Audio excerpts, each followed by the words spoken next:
국내 교통 인프라와 송전 네트워크의 지중화에 대해서 발표할 염태주라고 합니다. 오늘날 데이터 센터의 확대, 그리고 용인 반도체 클러스터 조성 등 국가적 과제가 추진됨에 따라서 전력망 확보의 필요성이 대두되고 있는데요. 이런 증가된 수요에 발맞추어 최근 공개된 제11차 전력수급 기본계획에선 추가적인 원전 기동 계획, 그리고 신재생에너지 발전 확충 계획 등을 다루고 있습니다. 제가 여기서 주목하고 싶은 것은 바로 송전망 부족이 심각하다는 것입니다. 우리나라 전력 계통을 살펴보면 지역 편중적인 발전 설비로 인해서 생산된 전력을 대도시로까지 송전하기 위한 대규모 송전 설비가 필수적입니다. 그러나 예초 계획되어 있었던 송전 설비 확충 계획이 계속해서 지연됨에 따라 이런 전력망의 불투명성이 짙어지고 있습니다.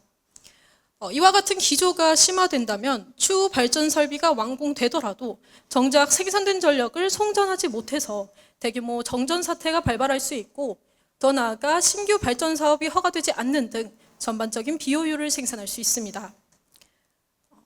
우리나라가 송전솔로 건설의 난항을 겪는 이유는 매우 다양하게 존재하지만 저는 주된 원인으로서 기존 송전솔로 건설 방식의 한계를 짚고 싶습니다.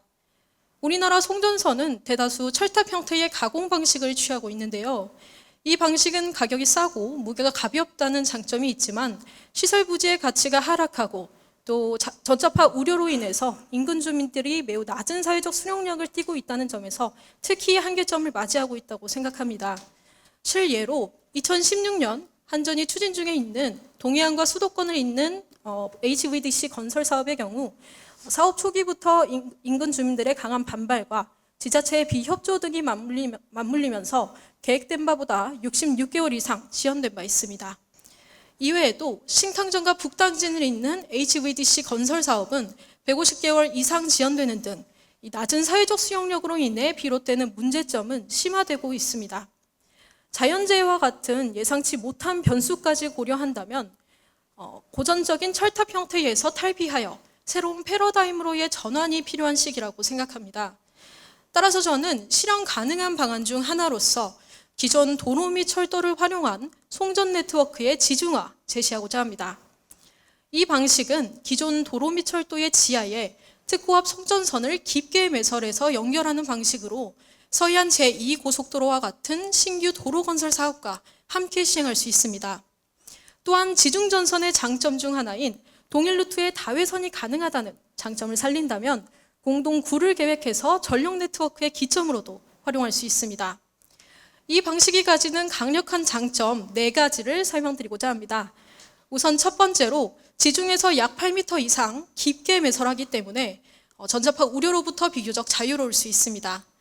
또 두 번째로 신규 도로 건설 사업과 함께 시행할 경우 인근 주민들의 추가적인 동의를 얻지 않아도 되기 때문에 관련 시간 및 비용을 단축할 수 있습니다. 세 번째로 특히 철도 같은 경우는 철도안전법 제45조에 따라 철도를 기준으로 좌우 30m가량이 철도 안전부지로 책정되어 있습니다. 따라서 해당 부지를 매설에 용이하게 활용할 수 있기에 관련 재원의 최소화를 할 수 있습니다. 마지막으로 자연재해로부터 매우 안전하므로 전력 계통의 안전도를 크게 향상할 수 있습니다. 실제로 2023년 9월 대한전기학회가 발표한 논문에 따르면 이 방식을 채택할 경우 전 국민이 약 1조 5천억 원가량의 사회적 편익을 얻을 수 있다 분석한 바 있습니다. 이 방식은 해외에서도 활발하게 활용 중에 있는데요. 예컨대 미국의 미네소타주에선 기존의 고속도로에 HVDC와 같은 송전망과 통신망을 함께 결합한 차세대 고속도로를 개발 중에 있습니다. 이외에도 미국 아이오와 일리노이주, 그리고 프랑스, 이탈리아 등 세계 각국은 기존의 교통망과 송전망을 함께 결합한 이 방식을 채택하여 사회적 수용력을 끌어올리기 위한 노력을 이어오고 있습니다. 다만 이 방식을 운용함에 있어서 반드시 고려해야 할 점도 있습니다. 우선 기존 도로 및 철도의 안정성 확인해 보아야 합니다. 특고압 송전솔로를 매설하는 방식은 반드시 인근 부지를 파헤칠 수밖에 없습니다. 따라서 기존 도로 및 철도의 토목공학적 안정성이 저해되지는 않는지 반드시 검토해 보아야 합니다. 또 두 번째로 지중전선의 구조적 단점 역시 무시 못할 요소입니다. 지중전선은 XLPE와 같은 절연에 특화된 특수 케이블을 사용해야 하기 때문에 관련 재원이 증가할 수 있고 또 매설을 해야 하므로 공사 기간 자체가 증가될 수 있습니다.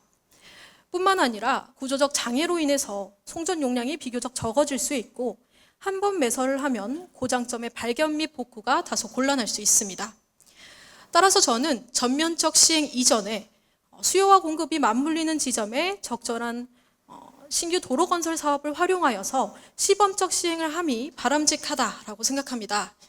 이 시범적 시행을 통해서 사회환경적인 손익을 정확하게 분석하고 또 이를 통해 추후 공사에도 착수하게 된다면 관련 재원의 낭비를 최소화할 수 있을 것입니다.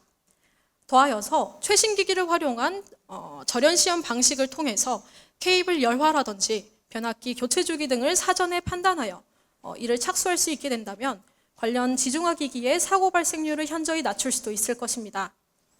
더하여서 이 지중공사와 관련된 지속적인 개발 및 또 이를 활용한다면 앞서 말씀드렸던 단점들을 상쇄할 수 있으리라고 생각합니다.